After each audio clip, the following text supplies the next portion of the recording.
Welcome. The next topic we are talking is the diseases where we have the recurrent lung infections. Yes, we are talking about primary ciliary dyskinesia and cystic fibrosis. So, what is happening in primary ciliary dyskinesia is primary ciliary dyskinesia is also referred as the Carter-Jenner syndrome.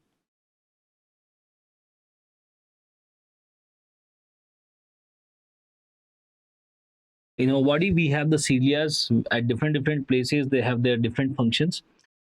What happens in the Carter-Jenner syndrome? There is defect in the dynein arm of the cilia.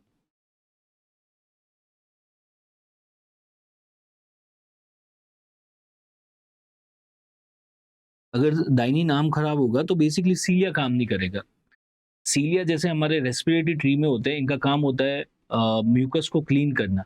तो अगर सीलिया काम नहीं करेंगे तो respiratory tree में जो mucus है, जो गंदगी जा रही है वो साफ नहीं होगी।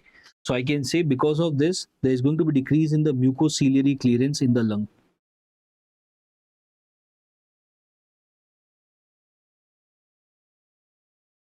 अगर म्यूकोसीलियरी क्लियरेंस नहीं होगा तो वो गंदगी अंदर ही पड़ी रहेगी and that will lead to recurrent lung infections.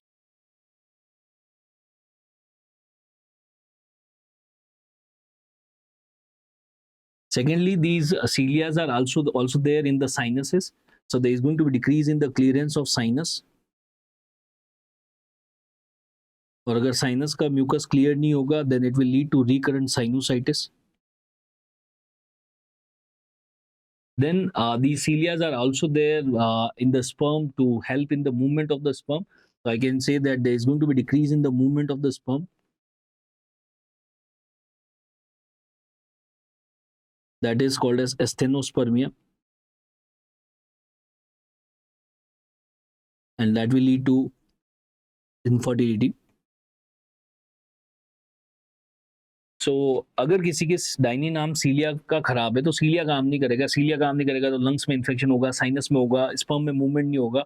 अगर फीमेल पेशेंट है तो फेलोपियन ट्यूब में मूवमेंट नहीं होगा, तो ओवम आगे नहीं आएगा and that will lead to infertility और some time may can lead to ectopic pregnancy also in females. Plus अगर सीलिया काम नहीं करते हैं तो what happens is during the fetal life we have the rotations that is happening of the organs.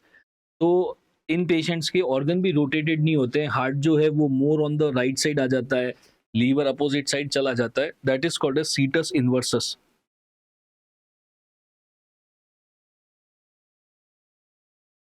अब inverse हो जाता है, रिवर्स हो जाता है। हार्ट जो है वो राइट साइड में आ गया, लीवर लेफ्ट साइड में चला गया, सब उल्टा हो जाता है। सो कार्टर जेनर सिंड्रोम में there is going to be recurrent lung infection, recurrent sinus infection, infertility, ectopic pregnancy, or cetus inversus. These are the things that is going to be there in Carter-Jenner syndrome. Then we have another condition where we have recurrent lung infection called as cystic fibrosis. Cystic fibrosis में क्या होता है? There is a mutation of CFTR channels. ये CFTR channels होते हैं chromosome number 7 पे delta F508 location पे मिलता है ये वाला जीन। तो अगर CFTR जीन का म्यूटेशन हो जाता है तो बेसिकली क्लोराइड चैनल्स खराब हो जाते हैं। CFTR जीन का काम होता है क्लोराइड चैनल्स बनाना। सो क्लोराइड चैनल्स जो है वो डिफेक्टिव होते हैं।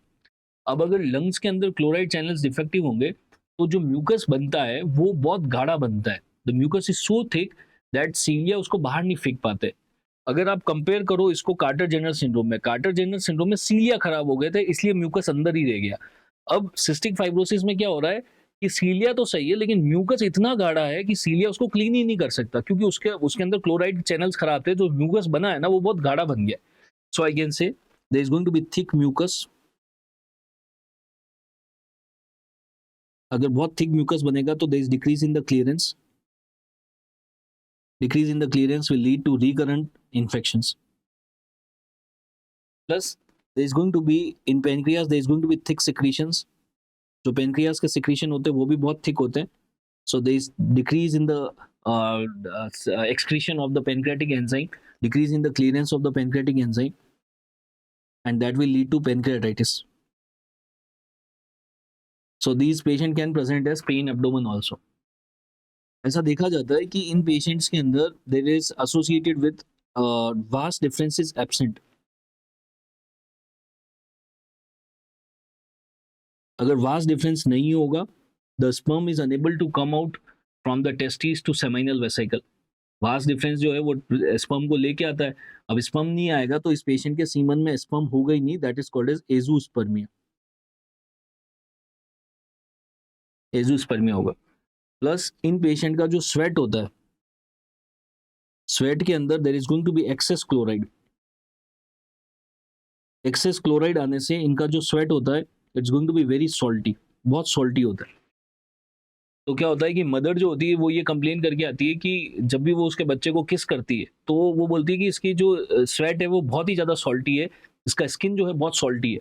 द रीज़न इज़ कि जो जो जो स्वेट सिक्रीट हो रहा है ना उसके अंदर एक्सेस क्लोराइड आ रहा है, इसलिए वो सॉल्टी टेस्ट आता है। इसीलिए सिस्टिक फाइब्रोसिस का दूसरा नाम हो जाता है सॉल्टी बेबी सिंड्रोम।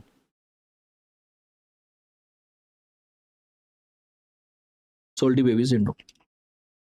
अगर ये पेशेंट आपके पास में आता है, to confirm this you will do the sweat chloride test. आप इस पेशेंट में स्वेट क्लोराइड टेस्ट करेंगे and that is going to be more than 60 milliequivalent. आपके और मेरे अंदर तो 30 मिली इक्विवेलेंट से भी कम क्लोराइड होता है सॉल्ट में, इनके अंदर 60 से भी ज़्यादा होगा। When it comes to the treatment, क्योंकि इसमें प्रॉब्लम ये हो रही है कि जो म्यूकस है वो बहुत थिक बन रहा है, तो हमें इन सिक्रीशंस को पतला करना होता है। तो पतला करने के लिए you can give mucolytic.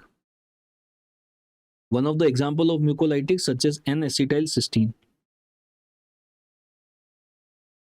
Can give N-acetylcysteine. So these are the two conditions, the Carter-Jenner syndrome and cystic fibrosis, where we have the recurrent lung infections. Bar bar lung में इन्फेक्शन होते हैं।